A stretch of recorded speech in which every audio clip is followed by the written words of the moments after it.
Hi guys, it's One Love Ted, and it's time for Ted's afternoon story. I'm reading from the Pushcart War by Gene Merrill, and we're on chapter 14. Some theories as to the cause of the flat tires, the rotten rubber theory, the scattered P-tack theory, and the enemy from outer space theory.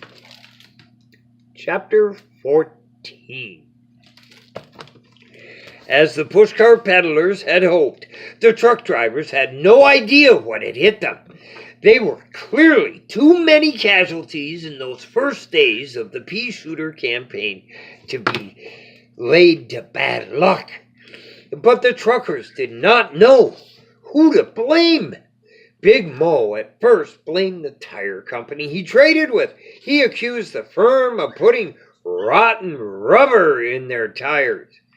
Big Mo's suggestion so offended the president of the tire company that he refused to sell Big Mo any more tires. This turned out to be very inconvenient. Big Mo was suddenly very much in need of extra tires. And other tire companies were so busy filling orders for their regular customers that they could not spare any tires for Big Mo.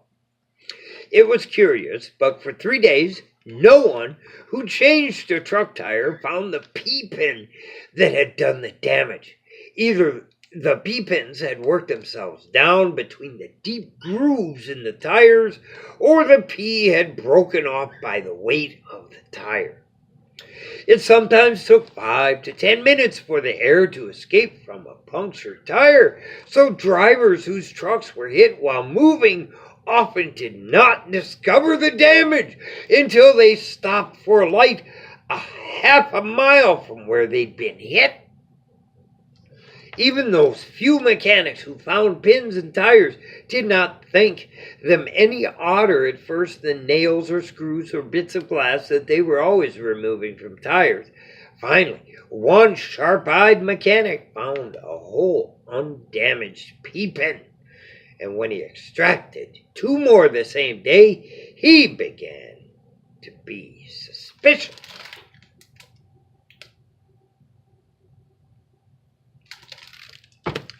Once the mechanics knew what to look for, they pulled quite a few P-pins from the truck tires. No one knew what the P-pins were, of course, because no one had ever seen one before. The newspapers printed an enlarged drawing of the one they called it a P-tack. It was supposed at first that a lot of P-tacks had somehow been scattered through the city streets, possibly by a trucker hauling a load of P-tacks. The police checked the P pages of the classified section of the telephone directory, but they could find no one in the P-tack business. Had the police looked under P's dried, they would have found Posey's P Company by the ounce, by the pound, by the ton. And Mr. Posey might have told them that a lady named Wenda Gambling had ordered 1 ton of peas 10 days before, and the police might have looked into that. As it was, the police did not think of questioning Mr. Posey. And Mr. Posey did not think of telling the police about Wenda Gambling's order because he did not make any connection between his peas and the P-tacks the newspapers were talking about, as the peas he sold had no tax in them. On orders from Mayor Emmett P. Cudd, Big Trucks Mean Progress, the police commissioner sent out several patrols to sweep the streets, hoping to clean up the P-tags. The patrols found a few P-pins that had missed their mark, but not enough to make it worth their while. At the height of the mystery, a truck driver named Mac, the same Mac who had run down Morris the florist, developed a theory that the P-tacks were coming from outer space. An invisible enemy, Max suggested, was circling the Earth and spitefully bombarding it with P-tacks. The fact that no one had ever seen a P-tack before and that there were no P-tacks listed in the New York telephone book gave some weight to the outer space theory. Mac's theory resulted in a number of truckers driving about the city with their heads out of the window of their cabs. There was a rash of head-on collisions of trucks whose drivers were scanning the sky for P-tacks.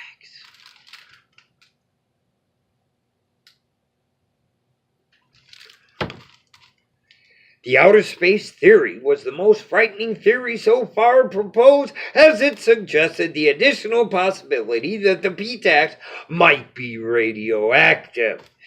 Tests, of course, were run on the P-tacks that the mechanics had collected. None of these showed any radioactivity, and this calmed the general public, but the truck drivers remained uneasy. Mac pointed out that the tests had been run on only a few P-tacks and that there was no proof at all that other P-tacks might not be contaminated. Or, as a friend of Mac's suggested, that the radioactivity had not passed from the P-tacks into the tires. At this point, the morale of the truck drivers was very low, and many talked of quitting and going into some other line of work. The truck companies did everything they could to reassure the drivers. Several of the companies hired P-tack spotters to ride on the hoods of the truck. The spotters were supposed to scan the skies and signal the drivers if they saw any P-tacks in the air. Although the spotters signaled the drivers at frequent intervals, the signals all proved to be false alarms for over a stray butterfly or scrap of paper that someone had dropped from an office window. No one ever produced a P-tack that had come from outer space. Finally, it occurred to a newspaper reporter to ask Mac how he explained the fact that it was only truck tires that were getting hit. This was the first intelligent thinking that there had been on the problem, and it might have led to something had not a lady called the newspaper to say that it wasn't true that only truck tires were getting hit. She said that she had been painfully pricked by a P-tack as she was crossing 2nd Avenue. Who missed? Demanded Maxie Hammerman when the newspapers reported this interesting development. I didn't miss, said Harry the hot dog. She insulted my sauerkraut, and for once I couldn't resist. For once we understand, said General Anna, but it shouldn't happen twice. General Anna had to be firm with Harry the hot dog, as he was such a good shot that his friends were now calling him Harry the hot shot, which he did not mind at all. In fact, he was so pleased with himself that he would not have hesitated to shoot at Mayor Emmett Peacock himself if anyone had dared him to. I am warning you, Harry the hot dog, said General Anna. We are not shooting innocent people. That will only make trouble. What most infuriated the truck drivers was that no one seemed to feel sorry for them. People would call out to a stalled driver, "What's the matter, mister? A little trouble?" But they would smile as they asked the question, and no one ever offered to help a driver change a tire. The truth was that it seemed to amuse people to see an enormous truck made helpless by a mere flat tire. Newspaper cartoonists kept drawing humorous pictures of the handicapped trucks, and one television comedian made himself famous overnight by his imitation of a truck in trouble.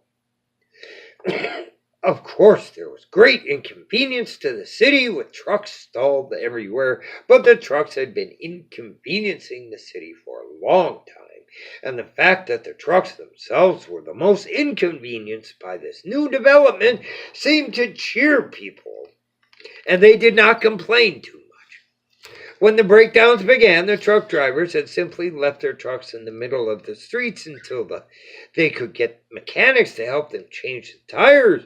But by the fourth day of the pea shooter campaign, there were so many trucks disabled that the traffic commissioner issued an emergency order requiring that all vehicles with flat tires must be removed from the streets within 1 hour of the time the flat was reported. The penalty for leaving a truck in the middle of the street was $500. As there were not enough tow trucks in the city to get all the stalled trucks off the streets, the truckers whose tires had not been hit had to stop their regular delivery work to tow their friends to garages. And from time to time, one saw tow trucks with flat tires being towed by regular trucks. When a truck carrying perishable goods, fruits or vegetables, broke down, the driver often had to hire half a dozen push carts to unload the truck and deliver the goods before they spoiled. This was very good business for the push carts. With the extra work, said Eddie Maroney, we can, if necessary, buy more pins. By the 6th day of the pea shooter campaign, the number of trucks in the streets was reduced enough so that the traffic flowed at a brisk pace for the first time in 10 years. There were occasional tie-ups caused by the pushcart peddlers shooting down more trucks, but the trucks were removed in a short time. That's my afternoon story. Tomorrow, chapter 15, the arrest of Frank the Flower. Thanks for tuning in. Don't forget to join the YouTube channel, One Love Ted Koch. You'll find all my stories there. Thanks.